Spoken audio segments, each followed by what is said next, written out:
tell you one thing, Josh. I'll tell you, since your listeners might want to hear this, one of the scariest things I've ever seen or happened to me. It happened in like 1986, I believe. I'm getting old now, and the dates are kind of slipping, but there was this place in Geneva, well, close to Geneva, in the Smith Mills, called Burbanks Lake, and it was on this big forested hill in the bottomlands.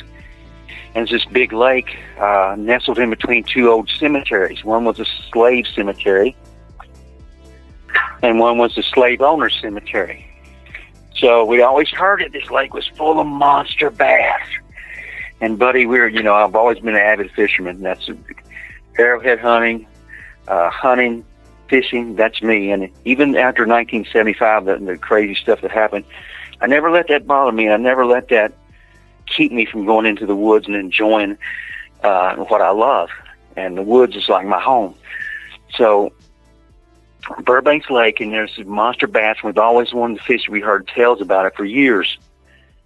And so we make plans to go fishing, but it was no trespassing. No one was allowed to be there, but we decided we was going to sneak in with a one-man bass boat, and there was about 6 of us. And my older brother Harold, when we told him, he said, "Oh, don't go there. It's haunted. It's a haunted lake." And we're like, "Oh, what do you mean it's haunted?" We'd always heard that, but we want to know some details. He said, "Well, me and my brother-in-law, Doug, 10 years ago, was out there fishing in the middle of that lake, and dark caught us at that lake, and we decided to go home. And when we tried to put the boat in to shore," he said, the shoreline erupted like 10 elephants were just breaking down trees and running around, making the worst racket you've ever seen. So we had to push back out into the lake, and we wait for the sounds to die down.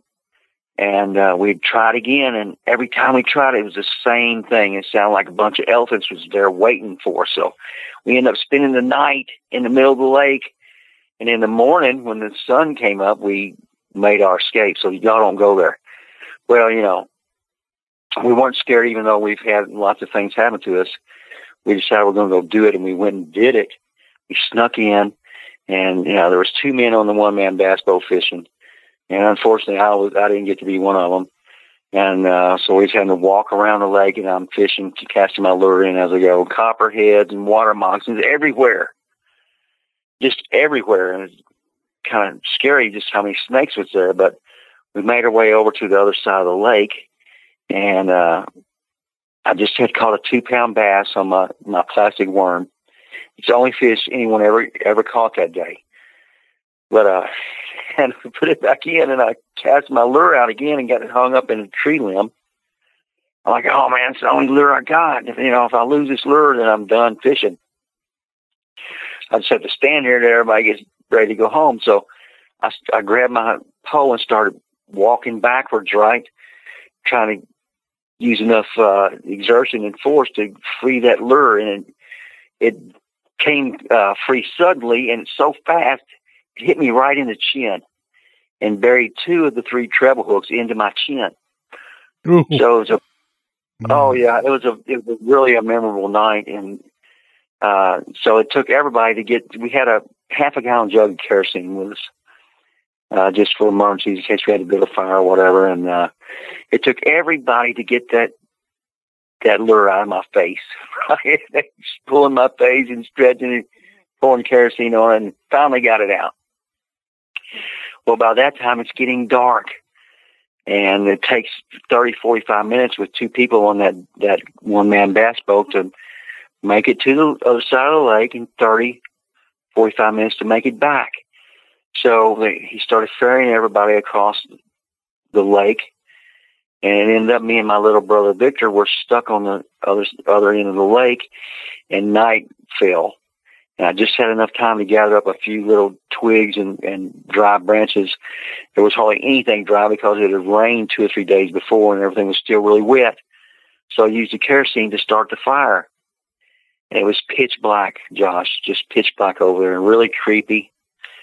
And the fire was going for a few minutes, and it started to die down. And all of a sudden, we started hearing tree snaps and tree breaks all around us, and heavy footsteps. it sounded like every step that these things were taking would break a branch. And it just went crazy. And as soon as it happened, we knew exactly what was to blame for it, because we'd already been exposed to these creatures before. So they basically surrounded us, me and my little brother, and had that little dinky fire going. It wasn't much, but we were so scared we thought we were going to die, because as the firelight grew closer to us, and the circle of firelight diminished, the sounds got closer and closer and closer. It was following the darkness. And we knew eventually that they would reach us. So I waited till the sounds got to about 20 or 30 feet away, and I took the kerosene and I threw a shot of it in the fire, and it blared all up, and we could see 60 or 70 feet all around us, and we could see nothing. There was no grunts, no heavy breathing, no growls, no nothing, just the sound of breaking trees and limbs and heavy footsteps. And when the fire died back down again, they would come again. And I'd wait till they got a little bit closer. And the next time it would be like 15 feet away. And I'd throw more kerosene in the fire. We wanted to at least see what was going to kill us, right? We thought we were going to die for sure. And the fire glared up again, and there was nothing there. So we didn't know what to think. We were both just scared, terrified, really, because that's what these things do. They somehow exhibit some type of mind control in the fact they can instantly instill in you the fight or flight reflex. Or to me, I'm a pretty brave guy. I faced death several times, but I wasn't really scared. But I was scared that night. So we were getting low on kerosene, and I had like maybe 2 more shots left in there to throw in the fire. And so the very last one, I waited till the sounds got within 5 or 6 feet of us. So there was no way we could not see these things when I threw this kerosene in the fire. So they were within 5 or 6 feet of us. It felt like they could reach out and grab us, and I doused the fire again. Fire blared up again, and there was nothing there, Josh. Whatever these things were completely invisible to the human eye. And we were out of kerosene, and here come those damn footsteps again. So I told my brother, I said, "Are you ready to swim? We're going to have to swim for it." And he said, yes. So I had one little stick with a flame on it about 2 inches high. And I grabbed that stick up and held it up, in front of me, and we backed down to the lake. And as soon as we were getting ready to jump in, because the sounds followed us all the way down to the lake, even where there were no trees, there was still the breaking sounds, which made me come to the conclusion that all that racket they were making was some type of auditory hallucination. But we got down to the lake, and about that time we heard our brother. He was on his way back, and he said, "What the heck's going on over there?" He saw me, saw the fire blaring up and everything. We said, "Hurry up, come get us, we're ready, let's go." So he pulls up to the bank, and he goes, "Okay, who's next?" I said, "Who's next? We're both next. Nobody's staying over here. You don't know what's been going on over here." He says, "No way, Bubba. This is a one-man basketball. It cannot hold 3 people." I said, "Well, we're going to test the limits right now. Get on there, Victor." So Victor laid across the back of the boat, and I laid across the front, and there was like a 1/4 inch distance between the top of the boat and the water. And I said, let's go. So it took us almost an hour with 3 people wanted to get across that lake. But that was the second scariest moment of my life, and it showed me that these things, these Bigfoot creatures, and I don't care how many people want to deny it, how many people want to think it's crazy or ludicrous, these things can achieve an invisible state to the human eye. And it was really brought home to me about 3 years later in broad daylight. Me and my ex-wife and our another couple were fishing down at the Booth Farm in the Green River, and it was autumn. It was kind of chilly. There was a dead leaf fall all over the forest behind us, right? And we get down to the bank and start fishing, and the girls were on one side and me and my buddies on the other side, and we wasn't getting any bites, so I was kind of a playful mood. So I would take some dirt clods and I would throw it over at the girls and then look away real quick. And when the dirt clod landed, they would say, "Oh my gosh, what's that? What's that?" You know, and I'd be like, I don't know what you're talking about. You know, just messing with them. And I did that 3 or 4 times. And the last time I did it, I didn't look away. I just kept looking at them and smiling, right? So they knew it was me at the final little trick that I was playing. And they were all cussing me, you know how they are. And about that time, a bigger dirt clod comes from above us on the bank and lands right beside the girls. Well, I knew immediately that someone had to throw that dirt clod from up above us, right? We couldn't see it because of the angle of the bank. But as soon as that dirt clod hit the ground, I stood up and started scrambling up the bank to see who or what it was up there. It had to be a man, right, to throw that. So as soon as I stood up, I heard footstep crunching in the leaves. 1, 2, 3, and on the 4th footstep, which should have been the 4th footstep, I was scrambling up the bank the whole time. On the 4th footstep, my eyes got above the bank to where I could see above us where I saw the trajectory of the dirt clod, and I looked to where they'd come from, and there was nothing standing there. And the fourth step never fell. It only took 3 steps. So I get up there, and I'm like, gosh, what the heck? There's nothing up here. And my buddy comes up, and we're looking around, and I'm telling you, Josh, in dead leaf fall, you can track a squirrel for a mile in there. All you have to do is get down low enough to see the disturbed leaves, right? There was nothing there. There was no disturbed leaves. And whatever threw that dirt clod took 3 steps and stopped. And we looked that area over really thoroughly, and there was just nothing there. So it freaked the girls out so bad that, you know, we had to leave.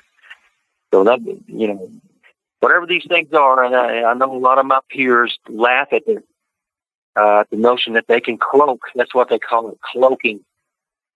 But I'm telling you right now, it's true. It's 100% real. They can do it. And whatever your explanation of Bigfoot is, has to include an explanation of how they can achieve that. We've done shows on the cloaking, and we called it the Shimmering Phantom or something like that, because we didn't want to call it the Glimmer Man, because that's a movie, but right. The way that they cloak and the way that they look when they do that is so incredible.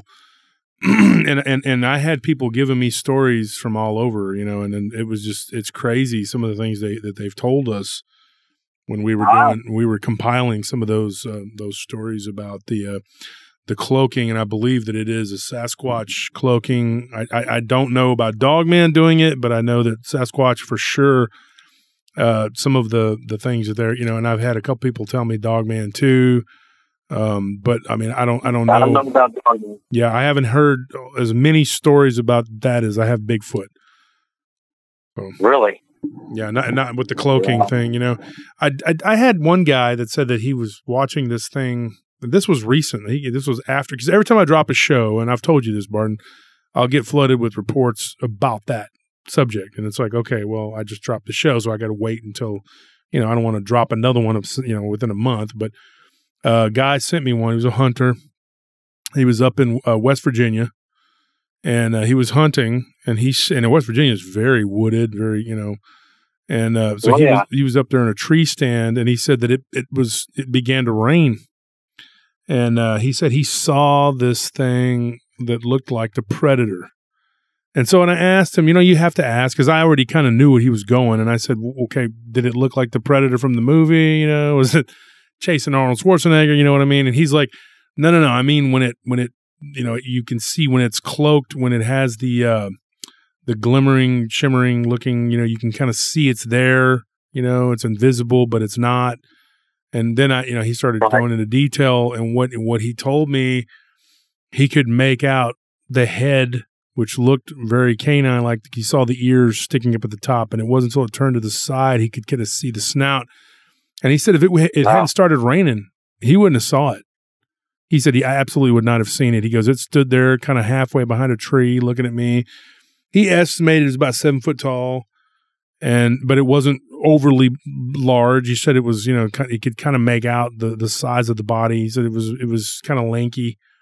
And then he said it just jumped down on all fours and ran off. And so that's a cloaking of a dog man, you know? So, I mean, I don't doubt that happens, but you get more of them with Bigfoot. And there's actually a place called Palmetto State Park here in Central Texas, in San Antonio, outside of San Antonio. I think it's east of San Antonio, where there have been several encounters with something invisible that chases people, and you know, people have been pushed, grabbed, slung into bushes and stuff. And I've had people that there are stories of people that have. And then one guy that sent me one, he said he was there when he was young, in his 20s with his girlfriend, and something invisible grabbed him and his girlfriend, like kind of pulled them and yanked them and threw them into the bushes, and they got up.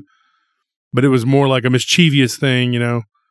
But it scared the heck out of her, and she got up and running hysterical, you know. And then he had to catch her and then tell her, you know. And then she thought, you know, it was a ghost. But you know, I've gotten stories out of there about this phantom-looking creatures that they resemble Bigfoot. If they get a look at them, you know, they look like Bigfoot, you know.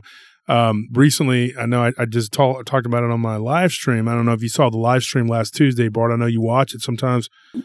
Yeah, I try to watch it every Tuesday. Yeah, and there was some ladies that saw a Bigfoot run across the road. I believe it was raining too, and that's why they saw it. And it was invisible. They could see through it though, and it was like they saw it like it was physical, and then they could see through it, and it ran across the road.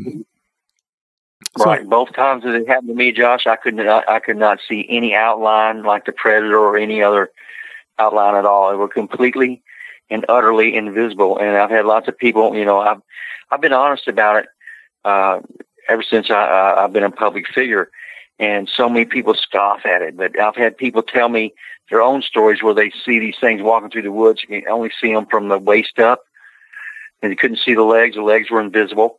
And just a couple of years ago, I had a guy right in Henderson County saw one run across the road, and only the legs were visible, nothing visible from the torso up. But when you start talking about that, people say, they start hollering, woo, woo, woo. Well, I'm going to tell you something. You can take your kindergarten vernacular and your kindergarten intellect and stick them where the sun don't shine, because it is a fact. These things can do this. So if you can explain to me how a flesh and blood animal can do this, I'll happily revise my conclusion that these things are some type of supernatural element, right? There is no animal in the world that can take 3 steps away from me. 3 steps, and they sounded heavy, really heavy, and me not be able to find them in broad daylight. It's not possible. And so there were not even any footprints on the ground, no disturbed leaves, nothing. So explain that to me with your Gigantopithecus theory, and make it make sense, and I'll listen to you. But there is no ape in the world that can turn invisible to my eyes. It's just not possible. So there's definitely more to be. One of the things that when Ken Gerhard was on my show, I think we talked about it off air. Yeah, he's a good guy. I like Ken a lot, and you know, we're friends with him. But one of the things he talked about, I think it was, and we talked about it off camera or off air. And Ken, me and you talk pretty regularly on the phone, just like me and Ken. And if people get, you're a cut up. You're like me. You like to cut up. Ken is too. Now Ken is so different than you though. And when you talk to him on the show, you've been on the show about 3 or 4 times. He's always so kind of stiff. You know, he's very businesslike. He's very businesslike's not the word, because he's not about the money. He's very just adamant about this is this and this is that. You know, he talks very plain, matter of fact. You know, he doesn't. You know, there's not a lot of joking. But off, you know, the air, off camera, me and Ken, he has told me some of the funniest stories I've ever heard in my life. You and Ken have made me laugh so much. And it's hilarious. I'm like, Ken, you know, there's one story between me and you that we'll never be able to tell that story. It's a shame, but it's so weird. I wish we could. I wish we could, but we can't. But anyway, everyone needs to laugh. You know, one laugh a day, it does you good. But Ken is very. That story is a good one. it's a good one, but we can't, insult people. But so Ken is he doesn't like to insult or be rude or anything like that. But one of the things about him, we talked about it, and he said, he goes, there are no giant apes in North America, like as far as prehistorically. Like he said, there's never been any evidence of them. So what are Bigfoot? I mean, they're not giant apes. I mean, he knows that, So right. Ken's right, and there are still no giant apes in America. Yeah. These are not giant apes. They're just not. Mm-mm. They seem to have abilities that take them into the supernatural realm. And Ken's not a supernatural woo guy at all. And the thing I want to, and I want to say this too about Barton. I'm going to say something about Barton before people start saying, "Oh, he's a woo woo woo woo."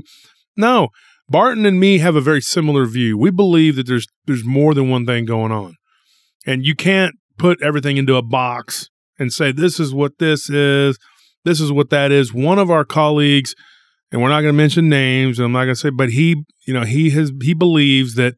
And he's not the only one. There's 2 or 3 out there that believe that Bigfoot is running around just kidnapping everybody. Okay?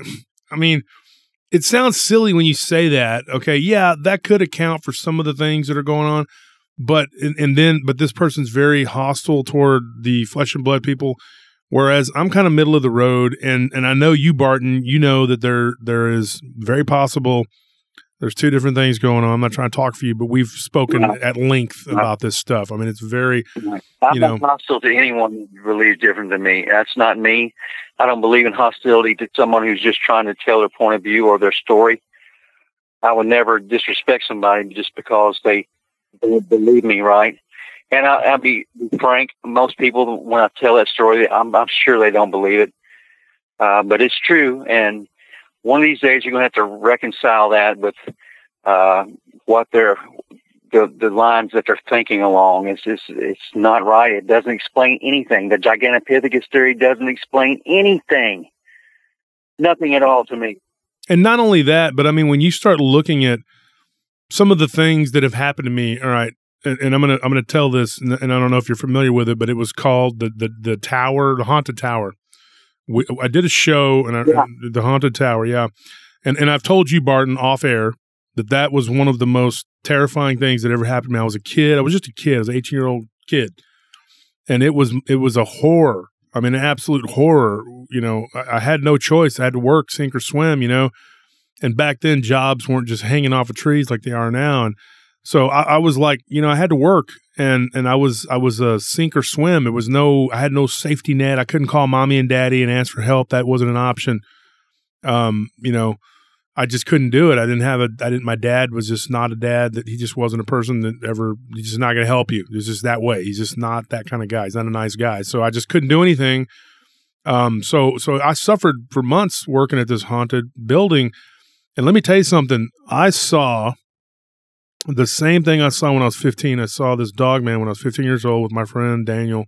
I've told that story many times. I've been interviewed by a magazine for that. It's been retold and told. Not going to get into that. But I saw that same creature in an office building, like on one of the floors. It was the cleaning lady. It became that thing. I looked and I saw it through the door.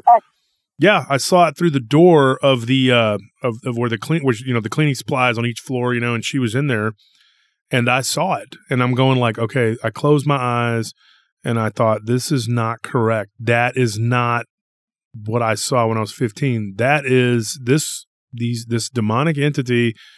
It's mimicking that, and I kept telling myself, this is. I was praying. I was, God, please help. I was constantly praying. I never stopped praying in that place. I was so scared.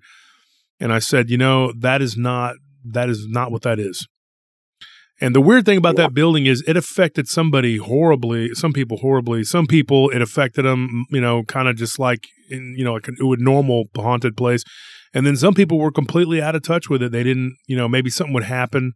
They would just rationalize it. But there are people out there who I believe are so shut off from spirituality. They are so closed off from the spiritual side of life that they are almost dead to that. I mean, there could be a spirit right in front of them. 5 or 6 people could be looking right at it, and they're the one. I didn't say anything, and they really didn't, because they're so closed off to it they really believe that we are physical beings having a spiritual, or you're having a spiritual experience. When it's the other way around, we are spiritual entities in a body. There's like an avatar. There's like a body we're just inhabiting. Yeah. And so I put the theory out there, about, when I was talking to Lyle the other night on the phone. I think me and you and Lyle I think you were still on the phone with us, and we were having a conversation. And it wasn't about this, but we were talking about some stuff about, and then it bled into that. And I was talking about a werewolf that was spotted off of Massachusetts Beach. It was kind of a prestigious area, and people were seeing it for years back in the 70s, early 80s, and then it just ended. And there was a weird story attached to it that a guy that lived there had died, and that all of a sudden the sightings had stopped, people's pets stopped dying. Somebody told me one time that there was a little brief like mention of it in the news or something, that somebody believed, there was a werewolf about. Well, this old guy that lived there for a long time in that community, he died. And then the sightings stopped. I mean, the stuff that was going on, but people started seeing every now and then they would see at dusk this werewolf-looking creature walking along the beach, looking into the ocean, and then it would just fade away. And I thought, that could be. I don't know if you were on the phone with me and Lyle and we were talking about this, and I told him I think that could be a ghost. I talked to Scott Martis about the late. My phone died. Yeah, your phone died or something, and maybe you jumped off. Yeah, we were talking about that, and I was telling Lyle about it. But I had the late Scott Martis, really good friend of mine, and we were preparing a show before he passed, and we were going to do a show with Ryan Tremblay, and we were going to all talk about aquatic cryptids. One of the things that Scott had come around to before he passed, he had told me that he believed that there could be a spiritual aspect to some of these water cryptids that people were seeing, because people were seeing these plesiosaur-looking creatures in Loch Ness and in Lake Champlain. The different in the Ohio River. Yeah, the Ogopogo. He said that people were seeing things and they were disappearing. And I was like, I told Scott, I said, we were just shooting the breeze one night, and I said, Scott, what do you think about this? Because I used to call him up to consult him about prehistoric creatures. He liked that I knew a lot about prehistoric stuff, And the two people that I referred to as him and Ken Gerhardt, I would talk to them about these prehistoric animals or whatever. And I had gotten a report about these giant kangaroo with big teeth. I'm not kidding. This was in Australia. So I referred the guy to Scott, and Scott and me were kind of trying to figure out what it was. And Scott was just like kind of starting to get a little more fascinated by the land, the creatures on the land too. He was starting to kind of, and he told me, he goes, I don't know what the heck this is. There's so many. He goes, I thought 100% flesh and blood. He's like, but then I get all these weird reports, and I was giving him reports and telling them, talk to these people, whatever. And he started kind of going, what, it was his idea. And he was like, we should do a show and we're going to explore that, and you can be, the advocate for this is the possibility. And then I'll do the flesh and blood side of it. And then we'll kind of bring it all together. And Scott was a very smart guy, and we had planned on that. And then he died suddenly. And so that kind of blew that out, the water. But a really good guy. I actually named my cat after him. My cat's name is Martis, my black cat. I love him. But Scott's a good dude, man, and I really miss him dearly, because I used to he would give me a lot of good like ideas, and we would talk and stuff. One of the things that I always respected, though, about him was that even though he was really on the other side of the fence almost completely when we first met, he began to look into the other side. And he told me, he goes, I'm not against it. He goes, I like to keep it separate, though, from the flesh and blood, and that's fine. But I told him, I said, the lines blur. I mean, and it gets to the point where it's kind of hard to ignore. It's really when you get as many reports as I do, and I think it's because of the platform, because of the show. Well, I know it is. It's not like it's 100% the show. I mean, what am I saying? I'm like, I think it might be. No, it is. But me and you've talked about this, and we've talked about some of the reports that have come in.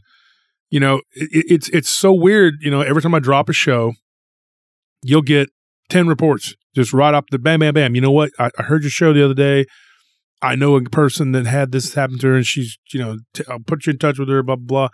You start talking to the person, and then they'll give you a report, and then they'll tell you, I know somebody else, blah, blah, blah.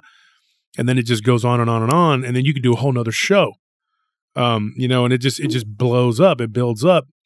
And so every time I drop a show, then I get more reports. Well, when you get enough reports and they start, adding up to half of them are people seeing things that are apparitional in nature. Like, they'll see, a wolf looking creature and disappears, or a hyena looking creature and disappears. There was a guy that gave me a story of Supernatural Sin City, and he saw this saber-toothed tiger looking thing leap at him. Me and Weatherly talked about it, and it was so weird.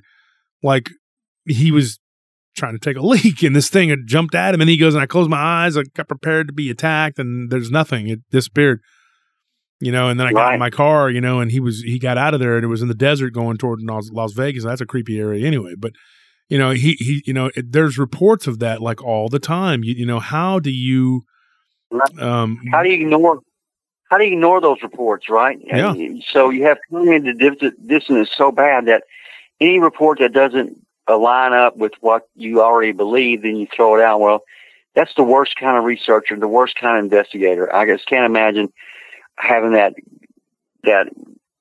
way about you, the train of thought as to, if this doesn't go along with my Gigantopithecus theory, then it can't be true. Yeah. So it's called an argument of incredulity fallacy, right? If you don't believe it, it can't be true.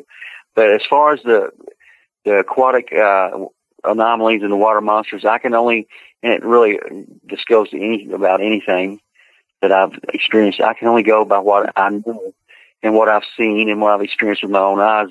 I've never seen a water monster disappear. I've seen several of them swimming in the Ohio River and the Green Rivers, and they didn't disappear at all. They acted like very flesh and blood, normal flesh and blood creatures, whatever they were.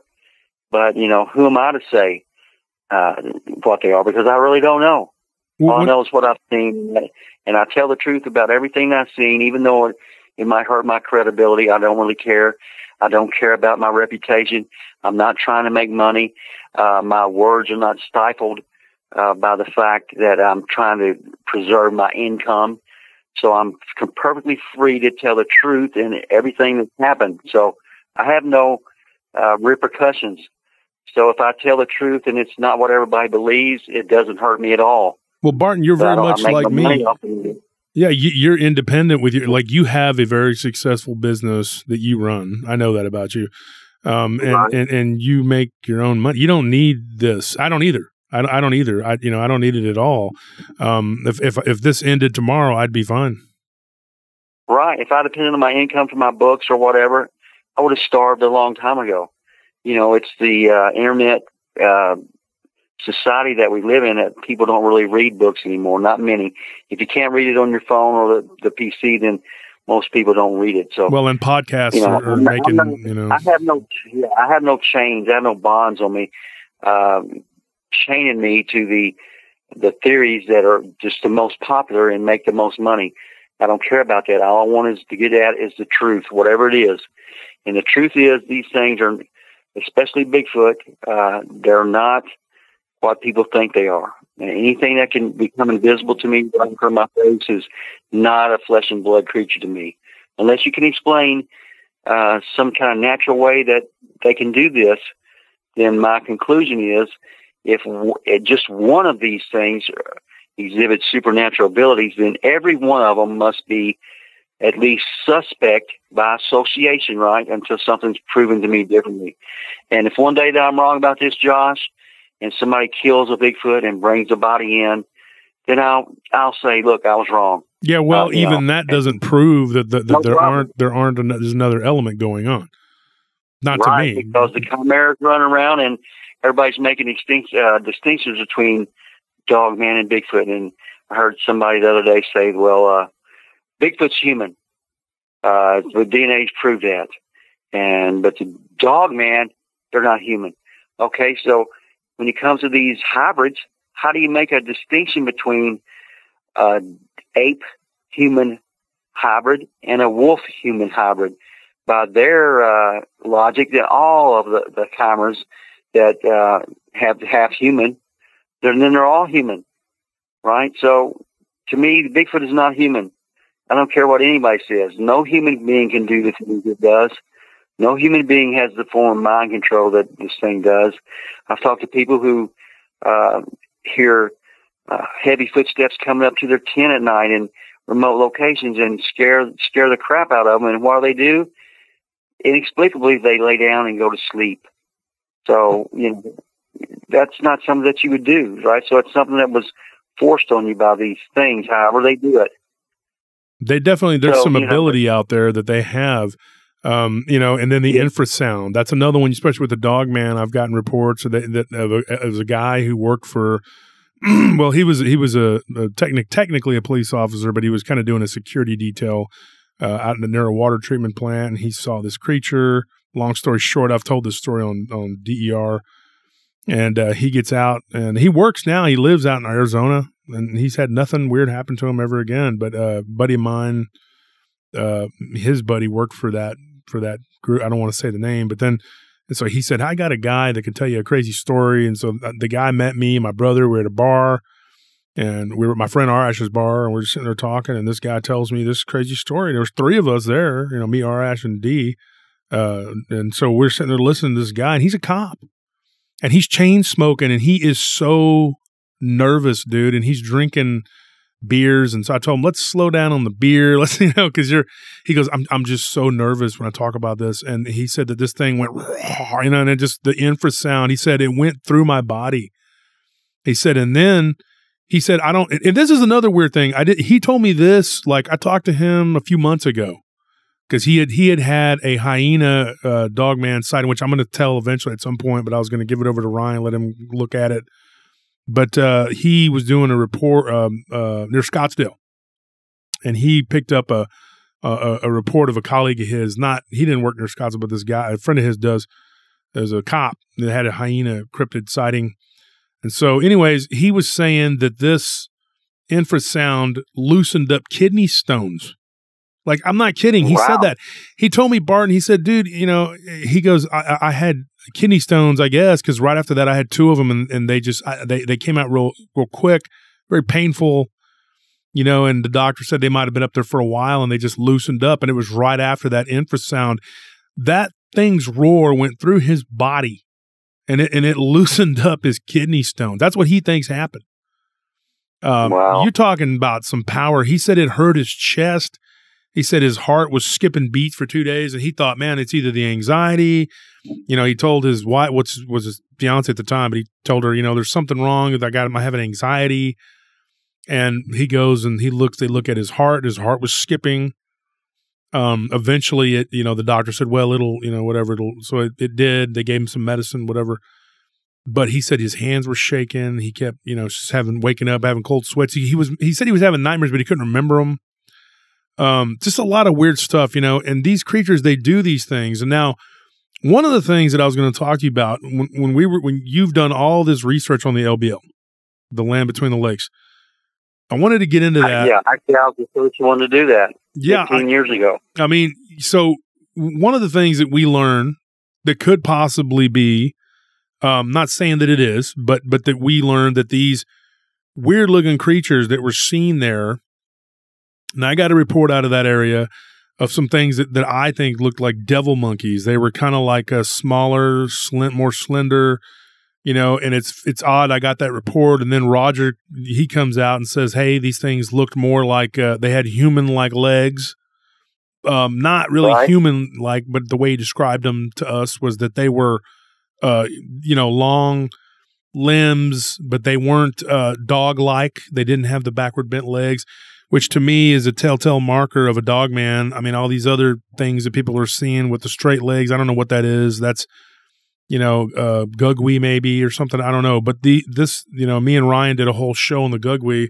Unfortunately, the audio was terrible, but when it wasn't able to be put onto Paranormal Roundtable, but it is on Whisper to a Scream. I did a few shows with Ryan on his podcast, but we talked about the Gugwe and what it is, what it could be.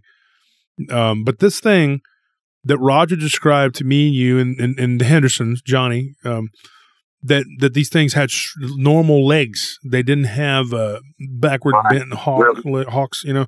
No lupine legs, no digigrade legs, and they had longer feet, a little bit longer than normal. Real muscular with real heavy thighs, real muscular upper body. So yeah, there's several different kinds of these dog men, and you know the supernatural kind who can manifest in any shape they want. It's a whole different story than what Roger encountered. The one Roger encountered was, to me, it's just plainly obvious. It was genetically engineered by the government. It was a physical flesh and blood creature that was able to be killed. Which is why there were people that showed up, possibly from the government. And now a lot of what was talked about in the past, you did the research on that. You were doing. Do you want to talk about that? Right. Well, I first heard of that the Beast of LBL massacre. I guess it was 2004, 2005, and I reached out to Jan Thompson, and we kind of got a conversation going, and we kind of become friends online, right? And I mentioned to her that I would like to come down and interview her and see what I can find out. And so that's what I did. And she was a really seemed like a sincere person, And I had my friend at the time he owned Grindle Films, and he come down and with me, and we filmed it all. And he didn't believe Jan at all, but I thought she was a pretty credible witness. But that's when, and I put that story in Mysterious Kentucky, and that's when everybody started taking notice. And you have all these other researchers coming down or saying they come down. And really, the only researchers I know that have been there is me, Mark Maychek, Johnny Henderson, Jody Cook. We've all been down there. I personally don't know of anybody else. I haven't seen anybody else down there. I'm sure Kumbo and Nick Valenti and all of them have made their trips down there. But everything that they write on the subject comes from Jan Thompson's story, and they make the mistake of thinking Jan Thompson was there, but she wasn't there.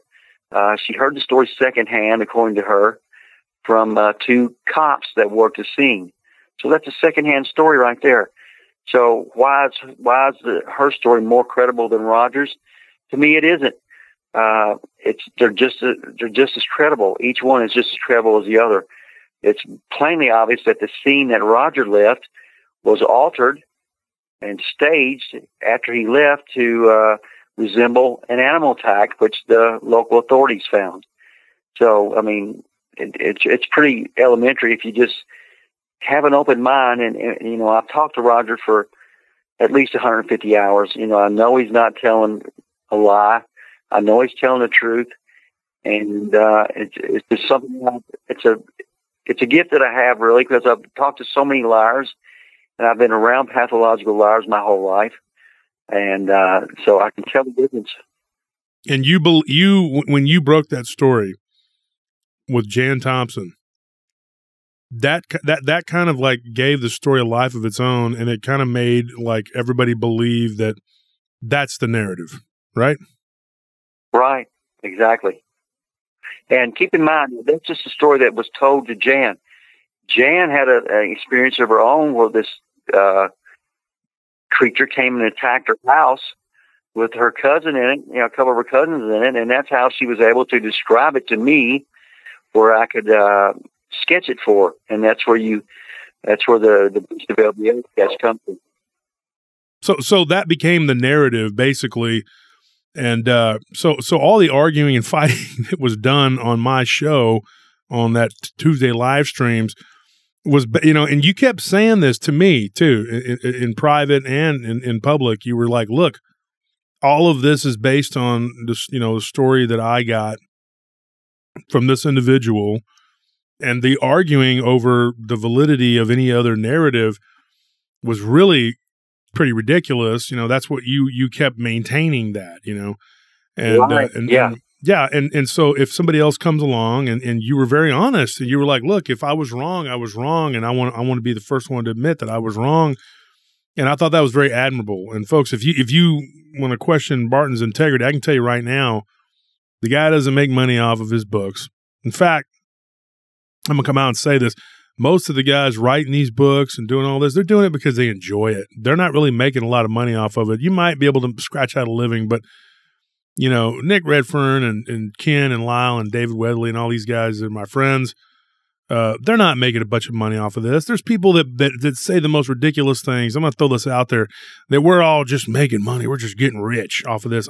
This is not my stream of income. This is not Barton. Right. Me and Barton have own companies. We own businesses. That's how we make money. Not this. You know, you ain't going to get rich off of this.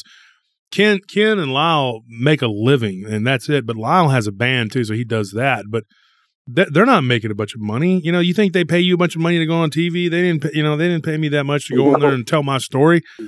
You know, I did it more as a favor to Michael Sheehan because he's a good guy like Michael Sheehan. And I said, okay, yeah, I'll do it. You know, and he said, well, if you got that story, I really need another person. And my person that I'd given him had flaked. She'd flaked out. In fact, I think she was just scared. She didn't want to talk about it on the air, and she just really didn't want to talk about it. She was done with it. And it was a story that I had told on DER anyway. So I said, well, you know, and she got scared and cold feet, whatever. So I stood in and I told Michael Sheehan, yeah, and they liked that story for the Church of the Forgotten. So I did it. I didn't make money. I didn't make anything off of it. You're not making a bunch of money just talking on TV. They go, oh, well, Ken and Lyle are on TV all the time. Must be making a bunch of money. They're not. And I can tell you Barton's not either. Not from these books. Right. This is something that you do if you get into this and you want to do it as a field. And I see a lot of people wanting to do it as a profession. I'm like, good luck, because you're not going to make a lot of money off of it. It's just the way it is. You got to have a passion for it. You got to have another business to fall back on. You're not getting rich off of it. There ain't nobody out here getting rich off of this. I can tell you that. No one. No, there's no one. Right. So it was a passion for me, and I just wanted to tell the truth to everybody. And I realized that half the people would think that I'm a liar or a profiteer or a hoaxer or a loon or whatever. I'm on drugs. But it didn't matter. So my only goal is to tell the truth, and that's what I've done. And if you don't believe the truth, that's up to you. That's fine with me. I'm not going to lose any sleep tonight because someone don't believe me. Because in my heart, I know that I've done all that I can, Josh, and which is simply to tell the truth to the people. And what they do with that information is just their own business. They can accept it and believe it or not. You're a very honest guy. You've told me some very. Let me give you a fun fact about Barton. Tell somebody this one, and if you don't want this, I can edit it out, whatever. But Barton admitted to me that he drinks 8 Coca-Colas a day. And I was going like 8 Coca-Colas a day. I was like, "Are you kidding me?" And Barton goes, "No, man. That's how I keep from getting sick." I was like, you gotta be kidding me. I've been doing it for 30 years. 30 years of eight Coca-Colas a day. Doesn't get kidney stones. I mean, you know, it's amazing. Like, so you got you got this weird, body that doesn't, it's just crazy. It's freaky. And so you're sitting there going like, oh wow. And to me, the first thing I would tell somebody, stop drinking 8 Cokes a day. You got to stop doing that. But that's your vice. I mean, you're not a drinker. You're not a smoker. You drink soda. And that's one of your bad vices. And you were like, yeah, I know it's not good for me, but I do it anyway. And then you kind of joke about it, But the funny thing is, well, I had no problems at all. Yeah, and the funny thing is, like you're very honest about that, and you just threw that out there as a kind of a funny, and so I know that you are willing to just admit to any of your whatever. Like most people, like that's a weird quirk. Not only is that weird, but that's just like very unhealthy.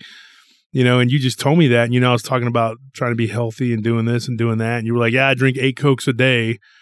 The last time I was with the doctor, he said, I'm doing something right because I'm in really, really good shape. And you said you don't drink water hardly at all. Hardly ever drink water. Yeah. When I'm really, really hot or I've been sweating a lot at work, I'll take a few sips of water, but it's usually Coke. I have a chocolate milk every morning, one chocolate milk every morning with my breakfast sandwich, a light lunch.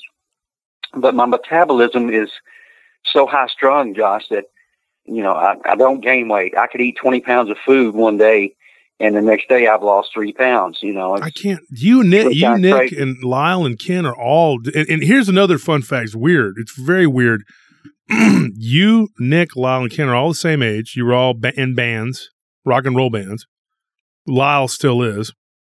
You're all big metal guys. You all like heavy metal. It's very weird. You're all the same age, you know. Nick Valente is the same age as you guys too. Y'all are all that same age group, you know, and it's so weird that y'all all have that in common. It's just a funny, weird, yeah, it's a synchronicity. It's a weird synchronicity. And you guys are all thin. You don't gain weight. It's like, good God, dude. You know? Yeah, I'm trying to gain pounds to make it up to 175 to 180. But it's not going to happen because I burn 20,000 calories a day at work. So no matter how much I eat, you know, it doesn't really. And my wife she's so frustrated because she can look at a cupcake and gain 3 pounds, and I can eat a whole case of them and lose weight. And you have a very physical job too, though. I mean, and it's weird that here's what's weird about you drinking the 8 Cokes a day. You have a very physical job. You paint houses. That you have a company. You do that, and so you don't drink water. I just thought that was so weird. You know, and you told me that, and you didn't, you know, and you're not one of those people, you don't give a crap, you know, if you know, what I think about your habits or anything like that. And you've been very forthcoming and honest about a lot of things. And one of the things and that was just a weird sidelight, folks. I'm not trying to, you know, but here's something that really got me about you, Bart. When we first started talking and being friends, you know, I'm very picky about people I talk to and deal with, you know that. I try to be, you know, keep my circle small, but I have to interview certain people and certain people I like and some people I don't. I'll interview them and be like, that's not going to happen again. But, you know, you guys are really good guys. But one of the things that struck me about you was that you had the most to lose by Roger being correct, because then that would change the narrative of what, you know. I had nothing to lose about Roger. Well, you know what I mean? Like you had originally broke that story, so the story would have been, Bart Nunnally's wrong. You know, if that's the case, you know, if the original story wasn't the correct story. That would have been fine with me, Josh. It would have been fine. I would just say, hey, look, I was wrong, and this is how it really happened, and move on. You know, I'm not. Well, you didn't have anything to lose, like, you know what I mean? But like your reputation, you didn't care. You were just like, you know, I just want the truth. I want to know the truth.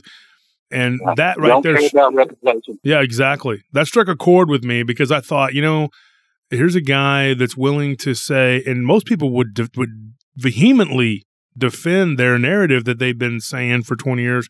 And you were like, hey, if this is the way it is, and this is the way it is, and it sets it on its ear, and it changes everything, then so be it. And you were very adamant about that. I just want to know the truth, Josh. That's my mission, is to get to truth and share it with the people. And, you know, I don't care anything about popularity. If I cared about popularity, I never would have wrote in my books half the stuff that I did. I would have left all what they call woo out of there, because that's financial suicide. It really is. Nobody, if your narrative about Bigfoot, for example, doesn't fit the most popular notion, is that they're some kind of relic hominids running around by the hundreds, escaping we can't capture them, we can't kill them, we can't even so much as study them in their natural environment, right? So I just want the truth. That's all it is, and popularity doesn't matter to me, because I'm not making any money. I'm doing it for good reasons, not personal gain. You know, like I say, if I wanted to make personal gain, I would be talking on all the circuits and selling books at every conference and being on TV. I turned down just about every offer that I've ever had to be on TV. I've only been on TV 4 times, but I've turned down about 50. And it's not me. I'm not looking to be that guy that is the face of the paranormal or anything like that. I'm not looking for fame. I'm not looking for fortune. I'm out here telling the truth as I know it, and that's what I'll continue to do until I'm done. And that's all you can do in this field, because you're not going to make money at it. Yeah, that's all you can do. So, just have integrity and tell it like it is. I tell people stories, I retell them, and if the audience can decide, if you guys at home decide this person's bogus or bogus, you know. My integrity is not for sale at any price. And if I thought for 1 minute that I was trying to mislead people or saying things that weren't true, I wouldn't be able to sleep at night. I'm not that kind of guy. So I have to be me 24 hours a day. And, when you see me out walking around in the woods in pictures with swords and stuff, that's not a photo op. That's just me, dude. And there's always somebody taking pictures of me everywhere I go. But I dress the same every day, unless I'm painting, which, I come home and change clothes. But you can spot me easily outside just by the way I dress, because I dress the same way. I'm me all the time. It doesn't matter whether I'm in front of a camera or in front of a typewriter. I'm still going to be me. Let me ask you this. When we were talking about the LBL earlier and Roger's story, of course, with the weird legs and all that, you said that you believe that they were government chimera. Right. That's your final answer? My final opinion on that, on Roger's story, yes. Woo! Otherwise, they could not have been killed. No, I'm just playing, dude. Otherwise, they couldn't be killed, John. Yeah. You know what? I wonder about that. Because when he first told me that, I just thought it was it was another one of these species of devil monkey looking creatures, because I had gotten a story that I made a mistake of dismissing years ago out of the LBL, and I thought that sounds so ridiculous. These people were out there drinking, first of all, and so I just kind of tossed it out. I didn't put it in the one-off that I should have, the folder that I should have. And now I get a story, and I'll tell Anthony, hey, what do you think of this? And we'll look at it. Or my wife will look at it. We'll talk about it kind of as a team, and if it's questionable or my brother, and we'll all read it and then we'll go, I don't know, but we don't want to dismiss somebody's story, because I made a huge mistake, because when he told that story about those, that's what got me to think that maybe Roger was right. I don't know. I'm not going to pass judgment one way or the other, but when he started describing the creatures, what was that, Barton? Yeah. I was going to tell you, Linda Godfrey, my dear friend, my most excellent friend that I've ever made on the internet. She shared a story with me a few years back about a witness who had seen the dog man and dog woman with a litter of little dog babies, dog children, walking down the LBL. And I thought, this doesn't fit with what I believe about the dog man. But you know what? I could be wrong. I'm only human. So, she said, conclude this in your book if you're writing about LBL. So I did. And now that Roger's story has come to the forefront, I realize that these things could be being bred by the government. Maybe that's why the government was there on the scene so quickly, right? Because they were already there. Yeah. So it's the only thing that really makes sense to me. Why? A lot of people come up and said, they were wearing cologne or something, that perfume that triggered these dog man. Bull crap. Come on, man. Some people have said there's as many as 60 people getting killed in LBL a month. Come on, dude. I've heard no two. Way. Is that true? Because I've heard that there are 2 people go missing a month out there. No. No? Not true. When someone goes missing there, it's made known that they're missing. And whatever happened to him, you probably don't get to hear what happened to him. But so from 1970, me and Johnny Henderson, rest his soul, we were counting all the stories that we'd heard over the years about the people who had been murdered in the land between the lakes, from like 1974, 75, all the way up, and we counted 15 people. So that's 50 years, 15 people. Still, though, if they're being killed, it's a lot. Yeah, if they're being killed by something, that's a lot. And I've heard some crazy stories. I don't know if you've heard this one. This real quick. They were canoeing down the river, and they watched a dog man go into a tent and killed a couple. Have you heard that one? That's Jody Cook's story. Yeah. Jody's Cook's story. Mm-hmm. And I watched this video, and I helped him do the video. I donated a lot of the video for my Hunt the Dog Man documentary, and I gave him permission to use it in his. So I finally watched that video at Johnny Henderson's house a couple weeks ago, and I'm listening to this guy telling his story, and Jody took everything he said as true, and he didn't offer any proof. Of course, there's no proof of anything. Mm-hmm. Like I say, if you're waiting around for proof, you're going to die an old man completely with, unsatisfied. You're not going to accomplish anything.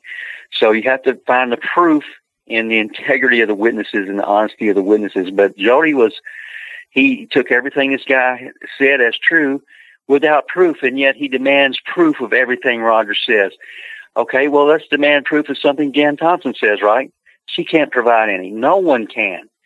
And so to demand proof of one witness over and let everybody else just believe them without proof is kind of it's not right. It's kind of hypocritical. So, but I don't want to control any narrative. I just want the truth. Whatever the truth is, that's what I want to put out there. If Bigfoot or aliens, I want to put that out there.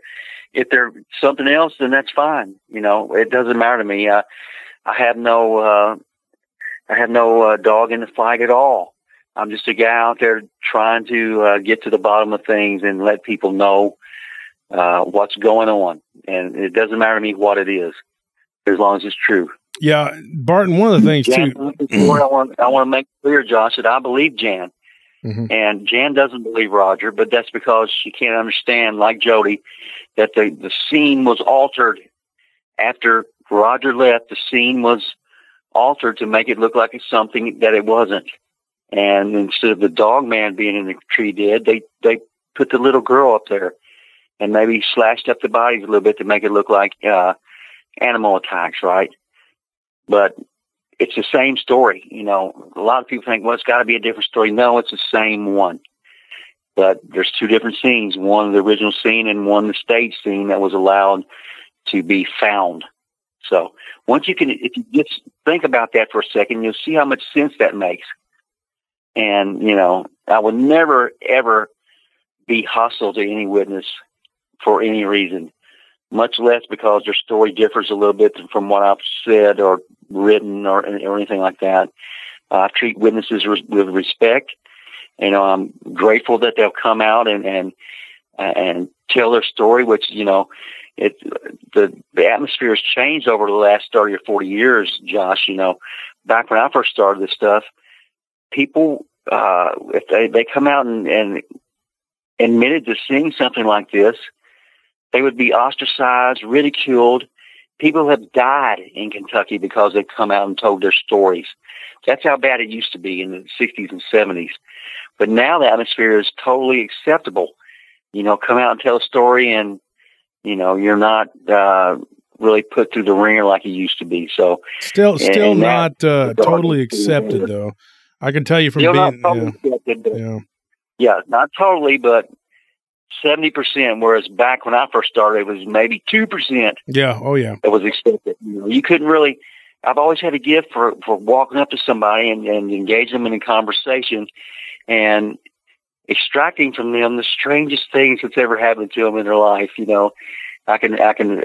So I was down in LBL with Mark Maychek and Johnny Henderson just a couple months ago, and we stopped at this little burger stand to get everybody something to eat, and we got the food. Well, we ordered the food, and there was 5 or 6 or 8 tables, outside where people were waiting for the orders to be filled. And at the very last table was 3 park rangers. So we order food, and Mark takes off, and I didn't know that he was going to the bathroom.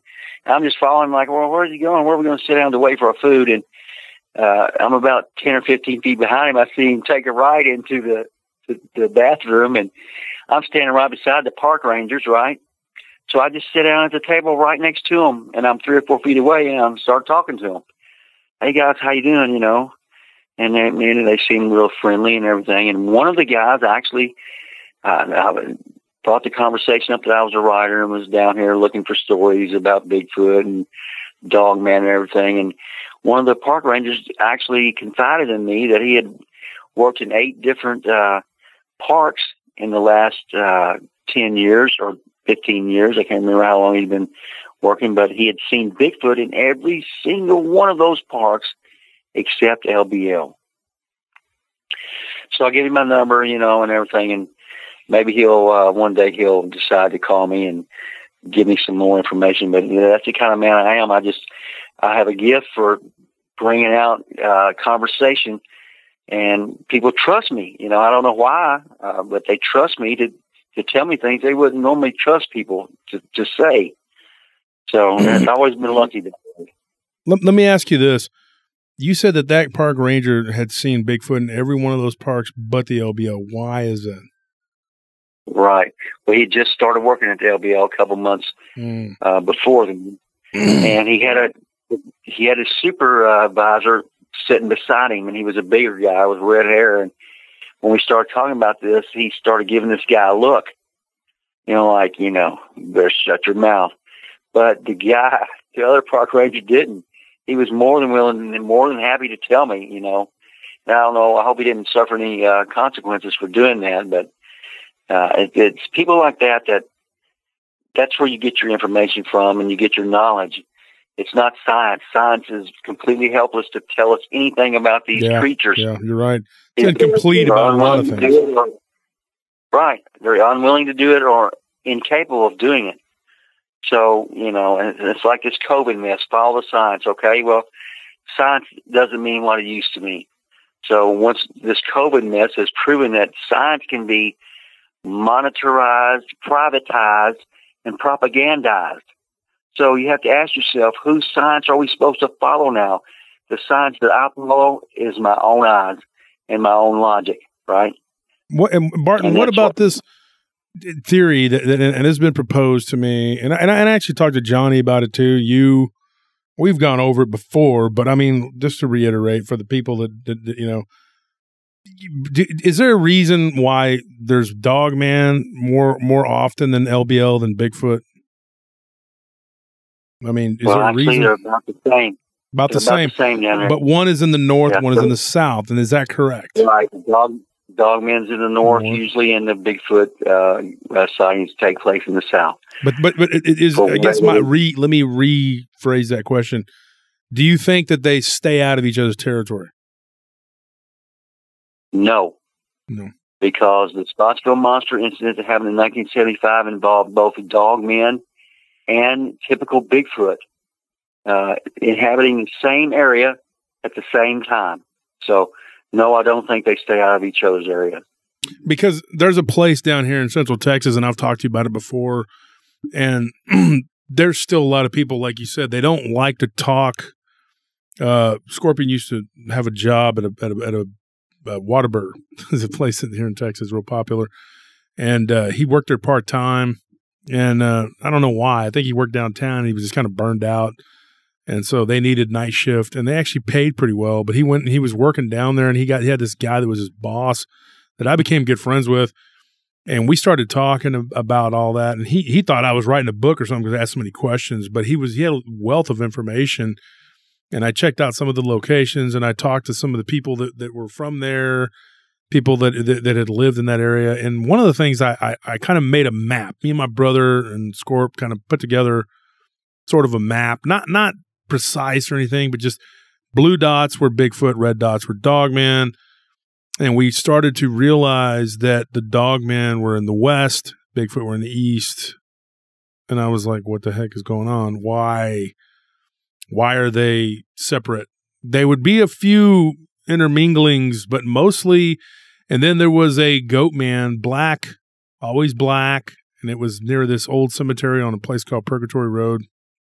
Creepy name. And the place was called Devil's Backbone. And there have been story after story after story. There was a guy named Burt Wall years ago. He was on Unsolved Mysteries. He wrote books about it. It's a very creepy place. I've been out there one of, I think, 2 times where I'm confident, 100% confident that I heard a Dogman like howl. There's a place called the Haunted Valley. And when I look at the little map there, I'm thinking, ooh, that's right in the middle. And me and Linda Godfrey went over this too. And I think we did it on the air and off the air because me and her talked off the air for a while.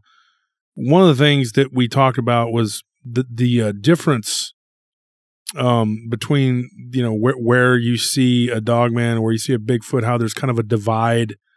And then she said, in her words, there's Goatman shows up kind of as a third party, and that's true. You get a lot of goat man, but you don't get a lot of you don't see people who see half horse. You see every once in a while I'll get a centaur story, and a weird thing about that is I'll get I have a little bit of stories about that, but they're not nearly as numerous as the goat man, dog man, and Bigfoot. Those seem to be the big three that you hear the most about. I even did a show called Goat Man Origins, and we released it on Whisper to a Scream and on Paranormal Roundtable. And one of the things that all that research we did, me and Ryan, we did a good month of stuff for getting prepared for that. We really got prepared for that episode. We got a lot of stories about the Goat Man, and there are some pretty heinous stories that are attached to that particular creature. And of course, like we were talking about the divide. Just first of all, are there any Goat Man stories out of LBL, or is it just Bigfoot Dog Man? No, I'm aware of no Goat Man stories. But so it's okay. So that's out of the way. Mothman, there's a couple of Mothman sightings there as well. Really? Okay. Yeah, or some type of winged humanoid. Let me come back to that. So the divide thing, the theory about them being in two different areas, that is pretty accurate, right? I mean, that does happen apparently, but they do go into each other's territory, but they tend to stay they're in a group of sightings will be. I'm correct about that. Am I right? They'll be in one. Yeah. LBL anyway. Yeah. Well, that's how Devil's Backbone seems to be too. Now there is an area that I think kind of makes a triangle, kind of a weird triangle. And it's three towns in particular, but there is a river. There's two rivers in that area, and one that runs. There's actually a drive, real pretty drive. You can drive down. It's a river road, actually call it. They're in Central Texas, and when you're driving through that road, there have been numerous sightings of Dogman and Bigfoot along the river from people I've talked to. One story I was given by some people who, we're talking about the spectral aspect or whatever. There were several people, and this was tied into one of the Hernandez Ranch episodes I did on PRT. There were several people who saw it, and I think I might have told you this, and 4 people saw the Dogman, the other 2 people didn't, and they were all right there staring, and only some of them could see it. That would lend some sort of credence to the fact, or to the opinions that we have that these things could be, some sort of spiritual or metaphysical creature. I know that some people believe Bigfoot to be absolutely 100% a cryptid in every sense of the word, a cryptozoological creature. Dogman is not. They believe that it's not. Bigfoot is not a cryptid either. Yeah. See, and there's opinions that go back and forth. One of the things I know about Dogman, and there are a couple of quacks out there who swear up and down they have evidence. They've never been able to produce a shred of it. I've offered thousands of dollars to anybody who could produce this evidence. Got none of it. Never had nobody take me up on it. Nothing. I mean, it's there's no evidence at all. There are tracks and things like that, just like there's for Bigfoot. But where is the real evidence for these things? That's what gets me. Thousands upon thousands of people see it, but then there's no evidence. There's no real hardcore physical evidence. That tells me there's something else going on. And somebody threw out the other day, they were arguing with me, and they said they found chimpanzees that had been released in the wild in Northern California. I don't know if this is true. They just sent me some article. I read it. 70 years or 80 years later, 79 years, something like that. And they found what they believe were the descendants, whatever, but they were in hiding for 70, 80 years. And I'm like, okay, so what? So we finally saw them. Okay. We still have not been able to prove or say anything about Bigfoot or Dogman. Nothing. Goatman, none of it. I mean, you can't. So, yeah, there could be flesh and blood thing going on. I believe that they can manifest as flesh and blood. The one I saw shook a fence with its hands. I mean, there's no way, or whatever they were, the weird looking claws. But when you start getting into the meat potatoes of it, there's no evidence. There's absolutely nothing. We have nothing to go on. The police come. Yeah. Oh, okay. Yeah. Well, sorry. Nothing we can do. Talked to this cop years later, told me crazy story about some stuff that went on, claiming that there were a lot of people that had seen it, but like he said, nothing, no evidence. We can't prove anything. He had seen tracks back in the 70s, but there's no proof other than tracks. Plenty of evidence, John. Plenty of evidence, no proof, zero proof. Yeah. So the evidence is mostly anecdotal. Yeah. But you also have physical evidence of footprints and hair and scat, and so that's considered evidence. And even the witness testimony is perfectly fine in a court of law. You could get somebody put on death row just by witness testimony, but it doesn't work in the unexplained phenomenon subject. So. And when you were talking about lots of evidence, no proof. Let's get into that. When you were talking about the Mothman sightings, you also I wanted to cover the flying, what you were talking about, because in your book you talk a little bit about everything. You talk about UFOs. You talk about these weird. There's several sections of the book that you get into. You were talking about the Mothman looking crazy. It's funny because I just did the Mothman, but what was that all about? And then if you could tell your Pteranodon, can you do that?